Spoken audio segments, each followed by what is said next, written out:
Ele vai buscar o conselho de dois grupos de pessoas.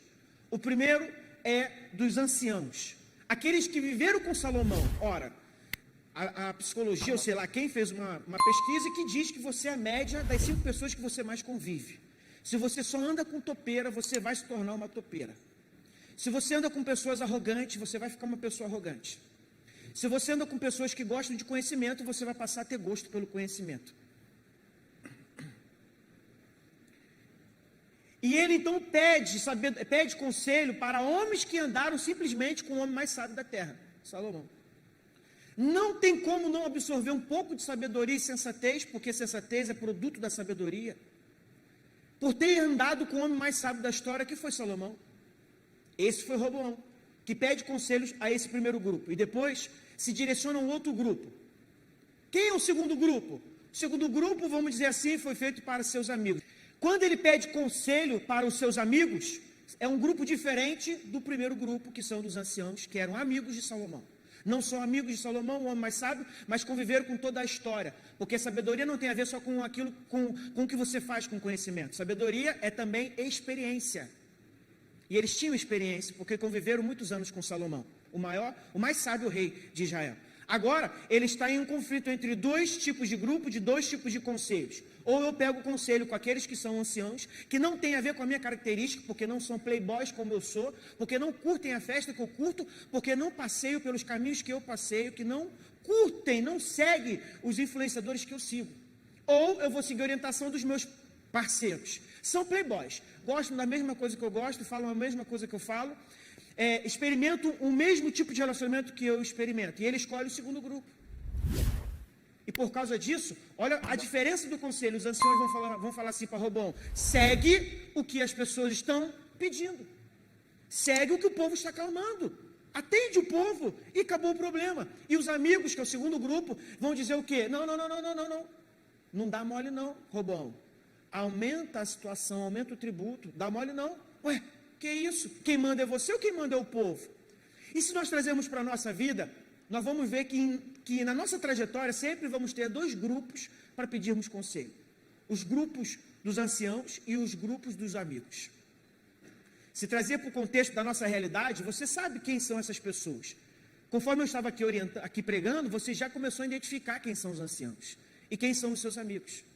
Os anciãos, podemos dizer, pode ser chamar do seu pastor. Porque de repente o seu pastor não gosta de futebol, mas você gosta de um futebol. De repente o seu pastor não fica falando de namoro o tempo todo, mas os seus amigos ficam falando de namoro o tempo todo. Porque de repente você quer contar para os seus amigos ou contar vantagem de um pecado que você cometeu, que para o seu pastor você não vai contar. Da mesma forma os seus pais, da mesma forma o seu líder, ou então alguém que te criou, que tem uma experiência de vida. É a mesma coisa. O final você, Deus que conhece a história, já sabe. Roboão segue o conselho dos seus amigos, porque era condizente com o seu perfil de vida. Para que eu vou dar ouvido para o meu pai se meu pai não gosta de Free Fire? Para que eu vou ouvir o conselho do meu vô, se meu vô não sabe nem identificar o que é Messi e o que é Cristiano Ronaldo? E foi o que Roboão fez. E quando o Roboão segue o conselho dos seus amigos, porque traçava uma identificação no seu perfil comportamental, é onde ele quebra a cara. Porque aqui, por causa da atitude de Roboão, baseado nos conselhos dos seus amigos, Israel racha no meio. A nação do Senhor agora está dividida. O reino do norte, composto por 10 tribos, e coordenado e liderado por Jeroboão, um homem que não tem um bom histórico, porque tentou arrumar problema com Davi e com Salomão, e fugiu para o Egito, e agora que Salomão morre, Jeroboão volta, e volta como líder desse grupo. Olha o problema que Roboão está gerando, sabe por quê? Porque simplesmente não deu ouvido para os anciãos. Qual a diferença dos amigos para os anciãos? Os anciões, eles sabem, sabe o quê? Eles sabem a experiência que tem de vida. Geralmente tem uma vida de oração melhor do que a sua, então é sensível ao Espírito Santo. E terceiro, são autoridades constituídas, embora não saibam de repente tanto assim como você acha que sabe, eles são autoridade constituída sobre a sua vida. Então, essa amiguinha que te liga todo dia, não é autoridade constituída sobre a sua vida. Por isso você tem que tomar cuidado com os conselhos que você tem ouvido. Quem está entendendo até aqui diz amém. Jeroboão está coordenando as 10 tribos, enquanto, do outro lado, Roboão, a ele sobra 2 tribos. O reino está dividido. O reino não é mais o mesmo. Por causa do pecado do reino do norte, que é o reino de Jeroboão, que é capital de Samaria, eles vão se qualificar para a idolatria e esquecer quem é Deus. E por causa disso, Deus vai punir o reino do norte.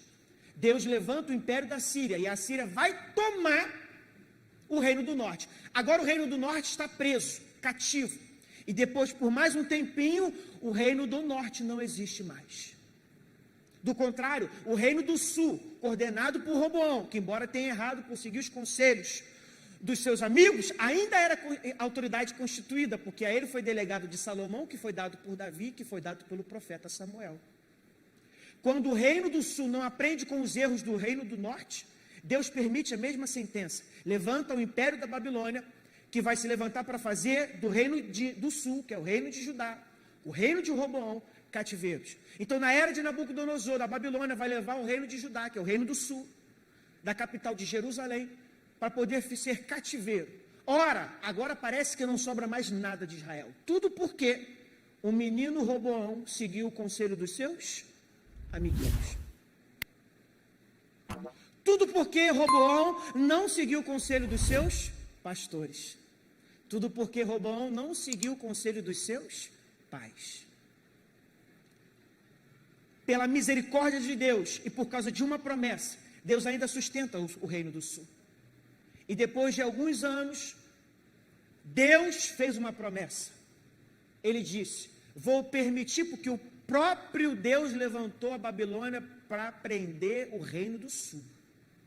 Não foi o diabo que se levantou. Foi o próprio Deus que levantou o inimigo. Então, olha só, Deus também levanta inimigo para nos fazer cativeiro. Ele é o centro da justiça. Ele é a justiça. Ele estava punindo porque o reino do sul estava se distanciando e se esquecendo de Deus. Pela misericórdia de Deus ainda há uma promessa, e a promessa seria que Deus restauraria Israel. E depois de alguns anos, Deus então liberta Israel da Babilônia, do cativeiro. E aonde eles estão voltando? Para Jerusalém, a sua terra de origem. E quando eles voltam para Jerusalém, presta atenção agora, porque o Deus que promete é o Deus que cumpre. Ele prometeu que restauraria, e ele restaurou. Ele libertou a nação do sul. Eles voltaram para casa. O problema é que, misturado com a alegria da libertação, veio a frustração do cenário de Jerusalém. Porque Jerusalém estava destruída, os muros derrubados, as portas queimadas, o povo estava pobre. Pior do que a pobreza material, era a pobreza da alma, porque é um povo que estava desanimado, com a derrota na garganta, no sangue, na alma. Pior do que você perder alguma coisa, é você preservar o sentimento de perda, de derrota, de desqualificação. E foi isso que Deus fez, permitiu eles voltarem para Jerusalém. Mas olha que bacana, embora Deus cumpriu a promessa da libertação, o cenário de casa não era de um cenário de restauração. Deus cumpriu a promessa, vou libertar, libertou, mas quando chegaram em casa, Jerusalém estava destruída. 142 anos vivendo na destruição a cidade de Jerusalém. Deus levanta um líder, Jeremias, eles vão reconstruir os muros, para reconstruir a cidade. Eu estou pulando a história, eu estou resumindo. E eles conseguem ali restaurar a cidade, eles conseguem restaurar toda a moral da cidade. Deus então cumpre, mas eu quero que você entenda com isso é o seguinte: o Deus que cumpre a libertação, a promessa da libertação, não necessariamente tem a obrigação de restaurar o cenário da sua vida. Vamos para o exemplo. Deus te prometeu que vai te dar força, que vai te ajudar e vai te libertar das drogas. E Ele te liberta. Porque Ele não é filho do homem que, Deus não é homem que minta, nem filho do homem que se arrependa. Se Ele prometeu, Ele vai cumprir. E Ele cumpre. Só que durante anos de vício, de droga, de alcoolismo, seja o que for o seu vício, como é que você acha que vai estar o cenário da tua casa? Você acha que alguém aguenta um relacionamento com um viciado? Você vai perder seu relacionamento. Você acha que vai ter credibilidade com a sua família, confiança com a sua família? Não, porque quem é viciado é mentiroso. Ninguém acredita num viciado. Então Deus liberta, liberta, mas o cenário de restauração ainda não está de pé.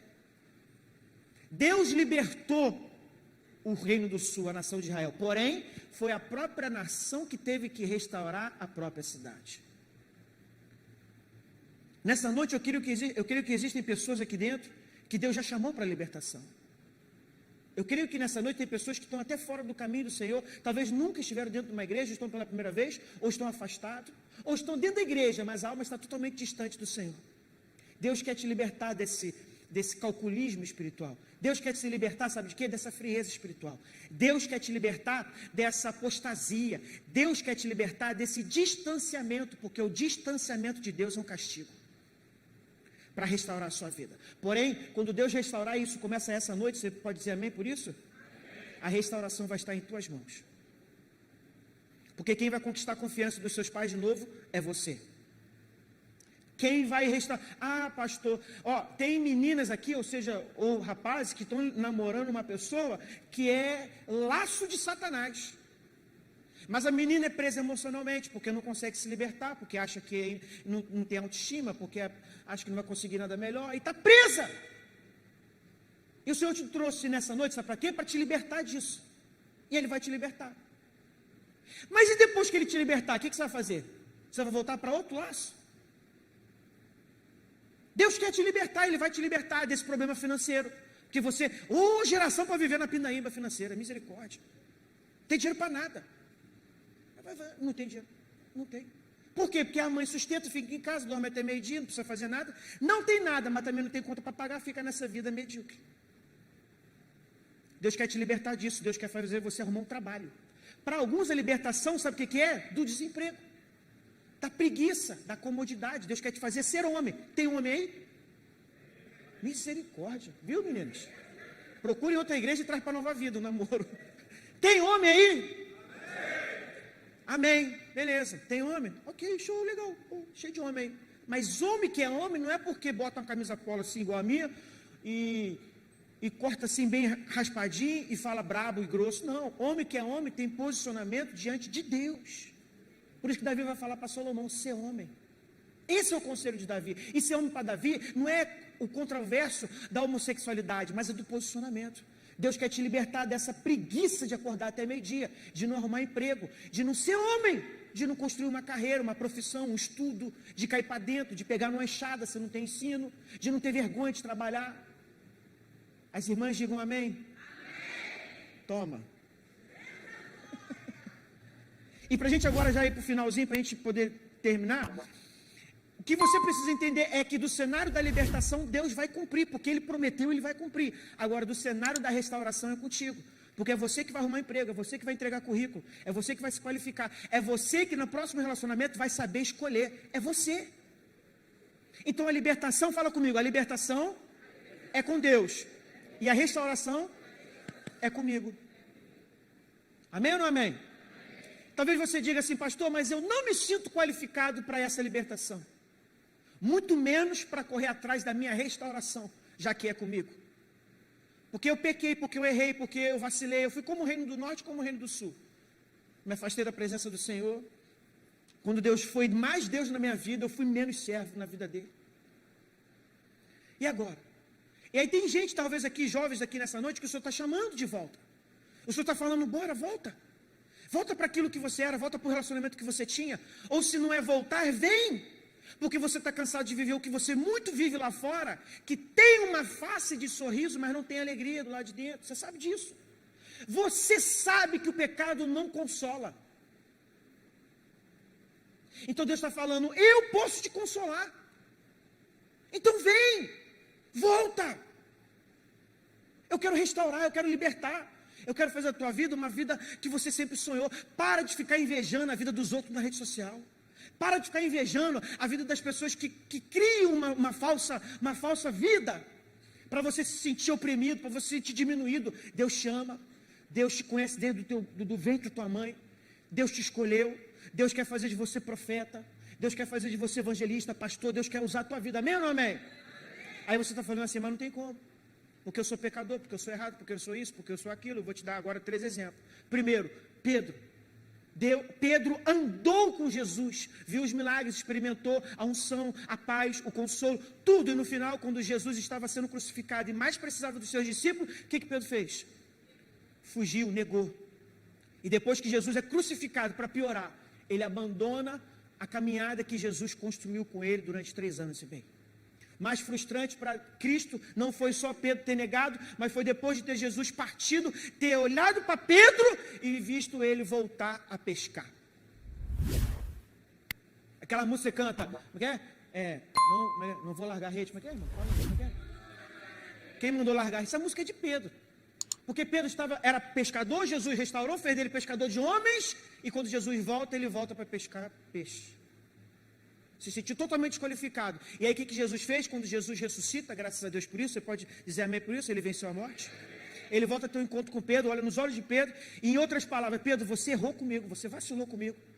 Você experimentou andar com o homem mais maravilhoso dessa terra, com o mestre dos mestres, com o mestre da vida, com o mestre do amor, com o mestre do perdão, com o mestre da cura, com o mestre da restauração, da libertação, e no final você me nega, e no final você dá as costas para mim, não tem problema não, estou passando uma borracha na sua vida, na sua história agora.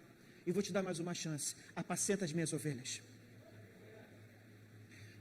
Davi, eu acho que não teve homem na Bíblia que mais se atrapalhou em pecado do que Davi. Embora seja um homem segundo o coração de Deus, foi um homem, eu acho que o homem que mais pecou. Incontáveis pecados Davi cometeu. A sua família foi destruída por causa da sua negligência, por causa dos seus erros. Tudo que você imagina Davi de errado cometeu. Mas no final, ele se arrepende. No final ele reconhece quem continua a ser Deus na vida dele. E Deus restaura a vida de Davi. E Deus perdoa a vida de Davi. E Deus permite a linhagem de Davi. E terceiro e último, para a gente encerrar, Paulo. Não conheço na história da Bíblia homem mais louco do que Paulo. Você conhece alguém louco assim? Louco não é louco de falar besteira na rua, de torcer para o Flamengo, não é disso não. É louco contra o Evangelho. Você conhece algumas pessoas assim? Pessoas que querem acabar com a família, pessoas que querem destruir o Evangelho, pessoas que são contra a igreja. O que a igreja faz, meu Deus do céu, para querer fechar a igreja? Você já parou para pensar? Não vejo nenhum movimento do pessoal, vamos acabar com a casa de prostituição, vamos acabar com a boca de fumo. Você não vê isso. Vamos acabar com a igreja. E Paulo era pior do que qualquer petista de hoje em dia. E olha que o nível é... Paulo foi um homem, presta atenção, ele participou do sinédrio, da votação de quem prenderia, de quem mataria dos cristãos. Nas mãos de Paulo, o sangue de muitos cristãos correu. Acabava de apedrejar o homem, a roupa ia para a mão de Paulo. Quem foi Paulo? Paulo foi um louco que matou e perseguiu o Evangelho. Paulo foi um assassino. Paulo foi o último a ter condições de ser escolhido. Eu tenho certeza que ninguém aqui dentro cometeu mais pecado que Paulo. Eu tenho certeza de que se somar o pecado de todo mundo, não bate os pecados de Paulo. Mas graças a Deus eu conheço um Deus que é misericordioso. A Bíblia fala que as misericórdias do Senhor se renovam a cada manhã. Todo dia que você abre o olho, lembre-se desse versículo.